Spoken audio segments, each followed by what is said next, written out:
নমস্কার, আমি বিশ্ব মজুমদার। শুরু করছি সোজা সাপটা।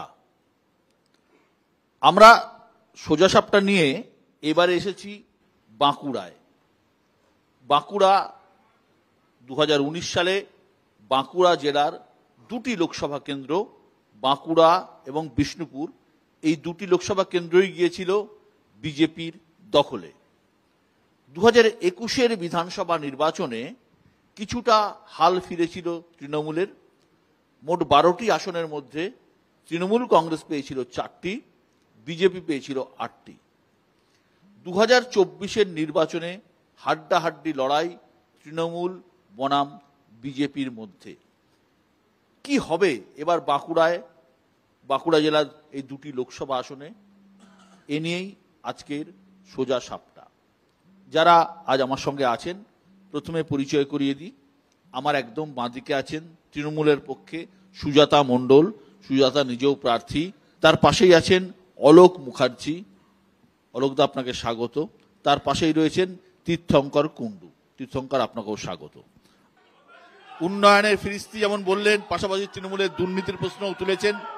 উত্তর দেবেন তৃণমূল কংগ্রেসের পক্ষে অলোক মুখার্জি।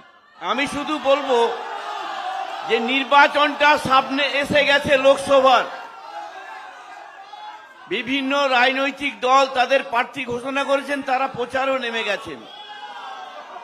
আমি বিজেপিকে কেন ভোট দেব, প্রথম প্রশ্ন আমার এটাই। আমাদের বাংলায় কি উন্নয়ন করেছে? এখানকার যিনি ক্যান্ডিডেট 10 বছরে সৌমিত্র খা, তিনি কি করেছেন মানুষের জন্য, সেইটার পরিপ্রেক্ষিতে মানুষ কিন্তু ভোট দেবে। আর এই সৌমিত্র খা ভোটে জিতে এ তো বাংলা বিরোধী করেছে। 100 দিনের কাজে বাধা দিয়েছে, বাড়িতে বাধা দিয়েছে, উন্নয়ন হয়নি। ইনি শুধু দিল্লি থাকেন, এনাকে কেন ভোট দেবেন? তাছাড়া সুজাতাকে যে প্রার্থী করেছেন আমাদের মমতা বন্দ্যোপাধ্যায়, অভিষেক বন্দ্যোপাধ্যায়, তিনি হচ্ছেন ঘরের মেয়ে, বড়জোড়ার মেয়ে, বিষ্ণুপুরের মেয়ে, লোকাল। তাকে যখন তখন মানুষ ডাকলেই পাবে। তাছাড়া মমতা বন্দ্যোপাধ্যায়ের যে উন্নয়ন, রেশন ব্যবস্থা free, Swasthya Sathi free, cycle free, পড়াশোনা ফ্রি, বিভিন্ন ভাতা ফ্রি, কেন্দ্রীয় সরকারের একটা কিছু নেই। কেন তাকে ভোট দেবো? যারা বাংলার উন্নয়ন করে না, বাংলা বিরোধী কথা বলে, তাদের ভোটে আসা উচিত নয় আমি মনে করি। এবং আমাদের যে উন্নয়ন বাঁকুড়া জেলা, সারা বাংলায় মমতা বন্দ্যোপাধ্যায় আমাদের সুপার ফেসিলিটি হাসপাতাল দিয়েছেন, বিনা পয়সায় চিকিৎসা করে দিচ্ছেন। মমতা বন্দ্যোপাধ্যায় রূপশ্রী, কন্যাশ্রী, যুবশ্রী দিয়েছেন। একটা জিনিস দেখেন তো, সৌমিত্রবাবু আমাদের এই 7টা বিধানসভায় এনেছেন, কেন্দ্রীয় সরকারের প্রকল্প কই? চোখে দেখা যায় না। উনি শুধু বড় বড় কথা বলেন। দিল্লির থেকে প্লেনে নামলেন অন্ডাল, অন্ডাল থেকে বিষ্ণুপুর। আর এই বিজেপি কেন্দ্রীয় সরকার ধাপ্পাবাদ, মিথ্যাবাদ, বাংলাকে বিক্রি করছে।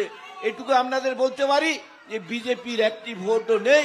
নিশ্চিত থাকুন, 4 তারিখে চাবি খুলবে সারা বাংলায় তৃণমূল তৃণমূল তৃণমূল।